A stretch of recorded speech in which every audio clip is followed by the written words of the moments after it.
Hi friends, అందరికీ శ్రీరామనవమి శుభాకాంక్షలు. ఈరోజు శ్రీరామి అనగానే మనకు గుర్తొచ్చేది ఫస్ట్ పాన్, తర్వాత పులిహోర. ఈరోజు నేనైతే ఇంట్లోనే చేశాను. నేనైతే ఫస్ట్ టైం ట్రై చేస్తున్నాను. ఇక ఎలా చేసుకోవాలో ఈరోజు మన వీడియోలో చూపించిపోతున్నాను. ముందుగా కళాయి పెట్టుకొని 2 స్పూన్ల ఆయిల్ వేసి పల్లీలు వేసుకున్న తర్వాత అవి మంచిగా బ్రౌన్ కలర్ అయిన తర్వాత కట్ చేసుకున్న 4 పచ్చిమిర్చి, ఆ తర్వాత కొంచెం కరివేపాకు, జీలకర్ర వేసి మంచిగా ఫ్రై చేసుకోవాలి. కావాలంటే మీరు ఇందులో ఎండుమిర్చి కూడా వేసుకోవచ్చు. నేనేమో స్కిప్ చేశాను. పచ్చిమిర్చి ఫ్రై అయిన తర్వాత చింతపండు పులుసు కూడా వేసుకోవాలి. వేసి ఒకసారి కలిపిన తర్వాత చిటికెడు పసుపు, సరిపడా ఉప్పు వేసి మంచిగా కలుపుకోవాలి.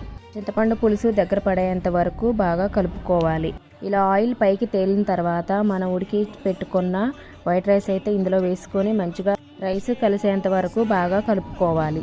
ఇలా తాలింపు పెట్టుకున్న చింతపండుని మనం వేరే గిన్నెలో కూడా తీసుకొని ఎప్పుడు కావాలంటే అప్పుడు వేడి రైస్లో కూడా వేసుకొని తినొచ్చు. చిన్నపిల్లలకు కూడా చాలా ఇష్టం. మా వాడైతే ఇది బాగా తింటాడు.